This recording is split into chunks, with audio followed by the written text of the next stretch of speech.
That was a good game, you know, exciting way to finish a college baseball game, and kudos to Conforto for making an accurate throw, and then Horton hanging on to that ball in a good, clean power slide, and you know, it's a tough pill to swallow. I thought we played much better, more in control and not emotional today, and you know, as a coach, you'd like to do a few things better results-wise and get more hits and get the clutch hit, and it's kind of been our MO. And I think we got to try to simplify our offense a little bit and, with the bunting game and back control game, and maybe not require a hit every single time to score runs. And you know, Fry's an awful good pitcher, and then they went to their bullpen, and I know Child's awfully good, and I'm proud of the guys that they lead-off double by Payne against a guy that's going to be pitched for the United States of America is a pretty good deal, and moving him over, and then Ryan Healy hit a ball on the line, and like I said, Michael made a nice play, and we had an unfortunate a little late tag because the ball was hit on a line, and that could have been handled a little bit differently, and maybe we score, but we didn't. It's a good game, and you know, we've got a bitter feeling in our hearts right now because we put a lot into it. Did something have to happen after the play that tipped you guys off, or was there some kind of animosity being exchanged there? Yeah, well, some of their guys came out of the dugout and started the stuff, whatever it was. Started the what? Talking? The talking, yeah, and then it escalated from there. Some guys that weren't really involved in the play, some pitchers, one pitcher in particular. So, and you know, I commend both sides for not letting it go farther, because you know, it's a heated deal and a rivalry and everything else. Nobody needs fist fight and players hurt or players suspended and those kind of things. And you know, you'd like to keep it as excitement, congratulations. And I don't know if our guys were at fault, and maybe they threw out the first cuss word and then it was response, but what I saw, that's what kind of instigated the thing.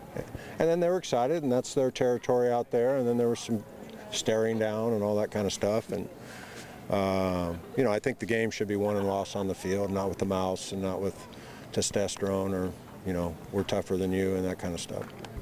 George, the Pac-10, Pac-12 title's going down the last day now. How do you feel about that? Well, we're still alive. The fact that we're, you know, still alive, and you know, we'll have our fingers crossed that at 12:30 tomorrow, right before we play, that we hear good news from who gets to host. And we need some help now. I don't know what time the other game started. I didn't really look at that. I was just more worried about late playing game, more. so 6 o'clock. Yeah. So whatever. We might see that tonight, and you know, I don't know if the SCU, you know, I don't know. We decided that we were going to keep our eye off that and try to get 2 out of 3. Now we're kind of looking at that a little bit more seriously, and the objective now is to see if we can salvage 1 game out of the 3, and then we can't control what's happening around the conference. Yesterday you said the guys maybe tried a little bit too hard.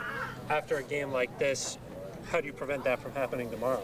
No, I thought we really improved in that area, and I commended my guys. And you know, the more games that we get to play from here on in, including tomorrow and regional play, they're going to be wanting to win just as bad as they are here. It's a little more animated here because it's not a, you know, if we get to play at home. But I mean, this is an example of going on the road in regional play, and you got an energized crowd rooting for the home team, and you've got to kind of control those emotions. It makes you want to win so bad that you get out of control, and I thought we were in total control, not control of the game of baseball, but ourselves, and that was the objective, and I thought it was a drastic improvement on our part. And it's the first time down the road for some of these kids, not the kids that were here in 10, but where you want to win so bad that you can taste it. And in the sport of baseball, you have to have relaxed intensity rather than football intensity. I thought Jake pitched really well. Jake threw really good. I was the one that called the slider that Hayes hit out. He executed the pitch, and like I said to them out there, the coaches try to coach as best they can, and sometimes they make mistakes. In retrospect, that might have been a mistake because it was a well-executed pitch, and Danny did a nice job with that. With any thoughts with going with Jeff tomorrow? Is that happy-go-lucky attitude of his? Is that just the prescription for a game like tomorrow? Hope so. I hope he's going to pitch because he's the only guy we got to pitch. Yeah. You know, besides our relief corps. And